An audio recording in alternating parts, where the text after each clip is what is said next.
नमस्कार दोस्तों। आज हम बात करते हैं कि हमारे शिव हमारे भगवान रहते कहाँ हैं। कुछ लोग कहते हैं कि भाई केदारनाथ में रहते हैं, कुछ लोग कहते हैं अमरनाथ में रहते हैं, कुछ लोग कहते हैं कि उज्जैन में रहते हैं, कुछ लोग कहते हैं कि बनारस में रहते हैं। तो क्या हमारे भगवान इतने छोटे हो गए कि उनकी एक सीमा में उनको बांध दिया जाए कि केदारनाथ तक या अमरनाथ तक में ही शिव रहते हैं, या हमारे घर के आसपास के मंदिरों में ही रहते? मैं नहीं मानता इस बात को। क्योंकि अगर भगवान है, अगर शिव है, तो उसकी कोई सीमा नहीं। जैसे कि हमारे जो सेठ लोग हैं, बड़े लोग हैं, रईस लोग हैं, वो कहते हैं ना कि उनका घर भाई महल की तरह से, किले की तरह से है। लेकिन उनकी सीमा सिर्फ़ किले तक या एक शहर तक होती है या एक देश तक होती है, एक दुनिया तक होती है। लेकिन आप क्या मानते हैं कि सिर्फ़ दुनिया ही सब?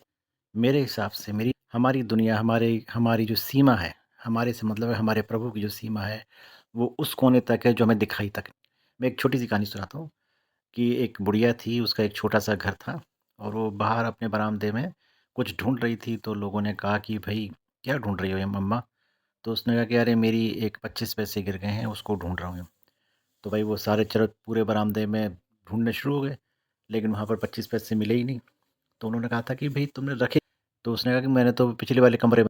तो उसने सबने बुढ़िया को डाँटा, यार हमें पागल बना रही है?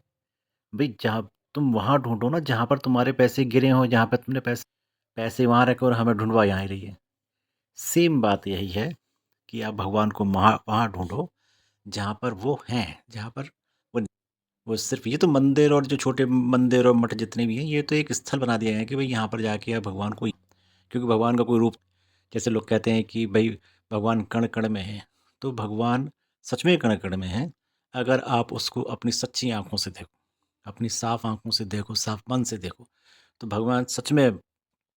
इसीलिए आप बेशक आप मंदिर जाइए, आप जो भी केदारनाथ जाइए, जहाँ किसी भी नाथ और किसी भी उधर जाइए, वहाँ पर ठीक है, अच्छी बात है। लेकिन अगर आप मंदिर ना जाएँ, मंदिर ना जाके भी आप अपने भगवान को पा सकते हैं।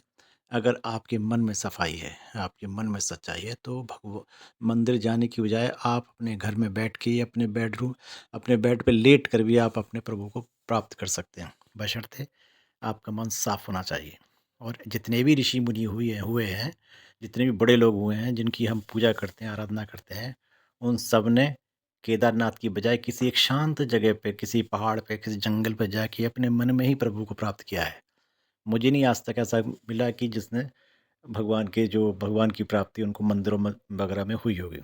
तो बेहतर है कि आप अपने मन को साफ करें और अपने मन में झांकें, आपके प्रभु आपको बैठे हुए मिले।